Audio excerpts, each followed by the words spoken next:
On Monday evening, I stood out in the parking lot at St. Bridget Church where I live, and on the phone with my best friend from college who was assisting me in finding the conjunction between Jupiter and Saturn. If you know the news story, and I'm sure most of you did know it, that on Monday night was the ability to see from our perspective Jupiter and Saturn closer than anyone had seen them closer in over 800 years. They call it a grand conjunction when it happens that particular way. Less than 0.1 of a degree as you look up at the sky.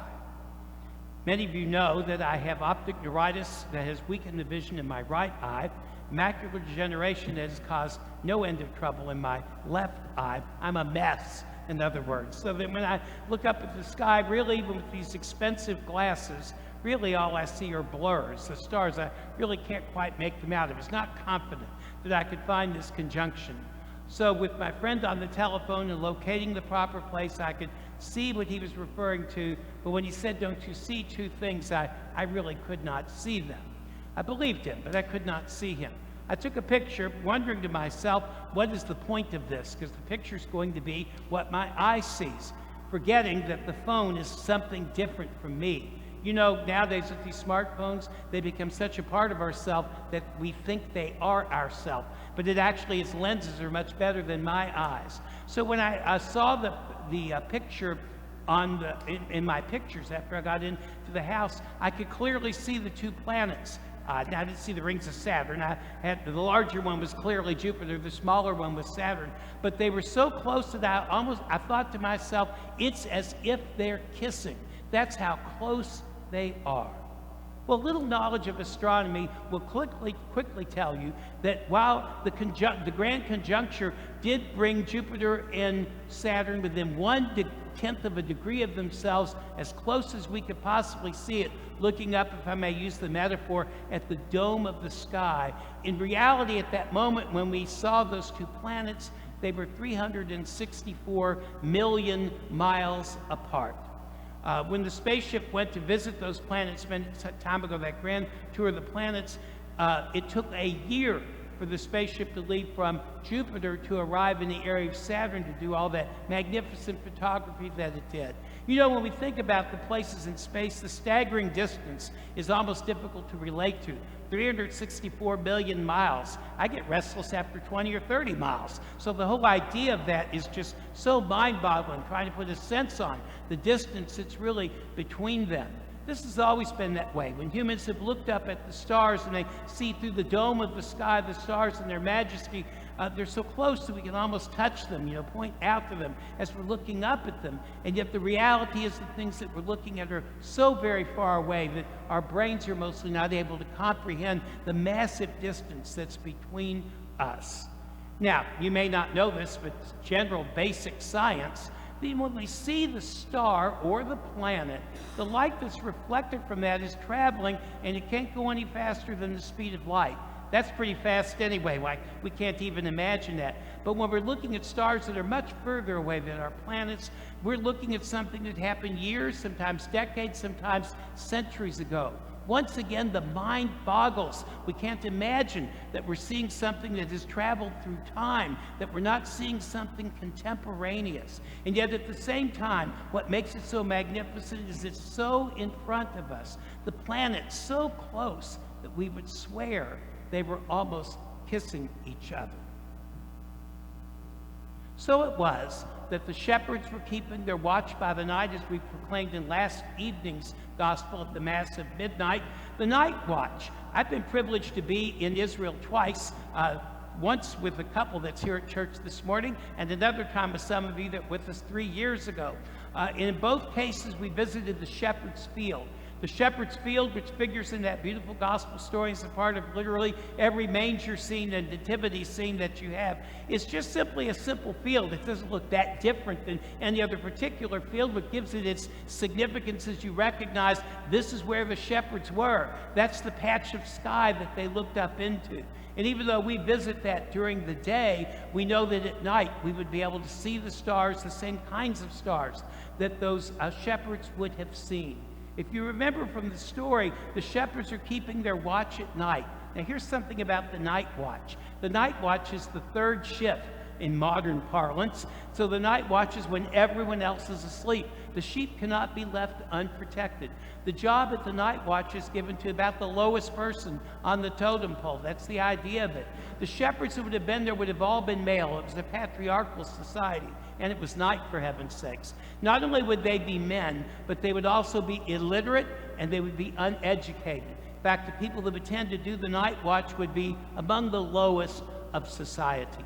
They would be observant Jews. Everyone living at Bethlehem at that time was a Jew. And their concept of God, which has really not changed, is that God is the person that we refer to, but one. Remember, we worship a God who's in three persons. They actually see that God as one person. They don't see that God as having any human dimension whatsoever. The idea of a human God is almost blasphemous to them. And so these shepherds watching the stars at night suddenly apprehend a vision from the God who they always perceived as other, always perceived as distant, always perceived as inaccessible and invisible, all of those things that we see. And it is the angels that announce to them. The angels speak. And now when the angels speak and they hear them, they're the ones that tell them, I'm bringing you tidings of great joy. Ordinarily, when the angels start speaking in Scripture, the person hearing them is always convinced this means they're about to die. This is the angel's travail. Every person God sends them to is horrified, and they think that they're going to die, and the angel has to convince them, but what would be the point of my coming to you if you were going to die? I'm really giving a message that I want to give to you. And so the angel says, do not be afraid, I bring you tidings of great joy. Today a Savior is born to you, and you will go see him. Think for a moment. When you look up at the stars, which they must have seen, they seem so close you could almost touch them. But you can't touch them. They're millions of miles away. And not only that, this huge traverse of time stands between you and the shepherds and the light that they're looking up in the sky. Light travels fast and it goes at the speed of light and it traverses great distances. Voices don't. The voices simply have to be close or they couldn't be heard by the human ear. The celestial voice can be anywhere, whatever, but for the human ear to hear it, it's got to be so close. And of course, the angels would know that. You see, that must have been the inspiration. They heard the voice, and the voice has to be something that's near, so close that literally you could almost kiss it. And so off they go then to Bethlehem, to the place where the child is laying, and the star is supposed to help guide them where they're going to find that. And then we know the rest of the story. They appear there, they see the mother with her child, just like the angel said. They drop to their knees and do the adoration that we sung in the opening hymn, "Oh, come, let us adore him." Back to my trip to Israel, when we visited Bethlehem, not only do you go to the shepherd's field, but you go to the Church of the Nativity. Nowadays, every distance in Bethlehem is measured by how long it takes the bus to get you there. So it's about a 15-minute tour bus ride from the shepherd's field to where the Church of the Nativity is, and now an enormous basilica that's been erected over what was a tiny cavern where Jesus was born. And then in both trips I went there, you stand in the mother of all lines. This is back before social distancing of any kind. And it moves at such slow speed that you think you really may die there, that you may never really ever get out of there. It takes so long. And then you have to go down a fairly difficult staircase to get to the place that is our destination. When you arrive at, and this is a snakingly, movingly, slow-moving line, when you arrive at the place where Jesus was born, each pilgrim is given an opportunity to literally kneel down on the floor. It's the only way you can see it. And not only that, you literally have to lay down after you kneel down and reach underneath the railing, and there's a star that is embedded in the floor. It kind of looks like the sun. And every pilgrim can touch that star. And though this is where the star looked down upon the manger, this is where the child Jesus lay in his mother's arms. This is what the shepherds saw when they do it. And it's so close when your hand is on it, so close that you could almost kiss it. You realize how God that seems so distant by time, so distant by our philosophy and our theology and our understanding, is that close. That's why that experience is so enormous. But for pilgrims that go to Jerusalem, the experience in Bethlehem is symbolic. You're touching the star that is the symbol of where the child was. So what it is that happens then is that the invitation to the shepherds, come, let us adore him, becomes the invitation shared with us this morning. Come, let us adore him. Adoration's wonderful. That's what we're going to do in worship, but it's even better. It's also an invitation to come to the light.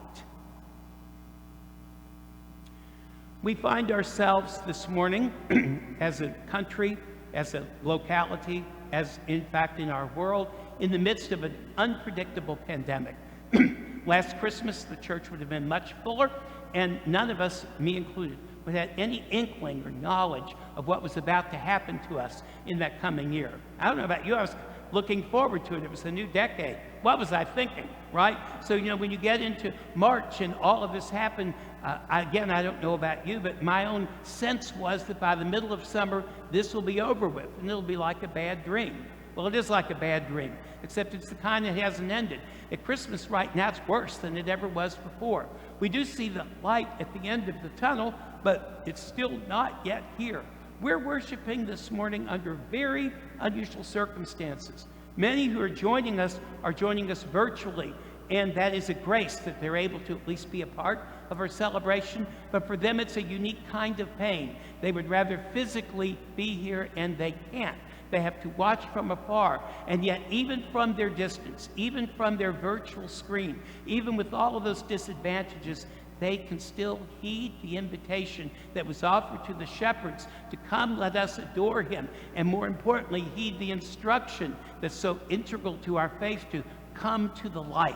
So that's what happens as we come this morning in this most unusual of time. The pandemic is reason enough to call this time unique, but we're also under very challenging political circumstances. Our leadership is not yet settled for our country in the next coming years. There's a lot of instability as a result of that. And due to all of these different forces, our economy is equally unstable. Even those of us that are doing relatively okay still are so aware of the instability that's literally around the corner. All that frames our thinking. Again, I can't speak for you, I can only speak for myself. But on a normal, let's call it a non-pandemic day, the reality is I have enough instability in my own personal life that quite frankly, and I share this with God on a regular basis, I really have no need for additional instability. The prayer seems to always go unanswered because I'm still around all that extra instability. Are you listening? That we would say to ourselves. Yet, so we find ourselves actually at Christmas with the common instability that's a part of our life. Maybe this hasn't occurred to you, but for many people, Christmas is ambiguous. Everyone around them's decorated, everyone's passing presents, and their family customs and traditions and things. Of course, we're doing them differently this year, but you kind of get the idea of it. But for people who have instability in their life, people who are suffering profoundly, Christmas is a challenge. They have the idea that they're supposed to be happy, that they're supposed to look happy, and yet they're not happy. They're not okay. And they feel like it's not okay to be not okay at Christmas.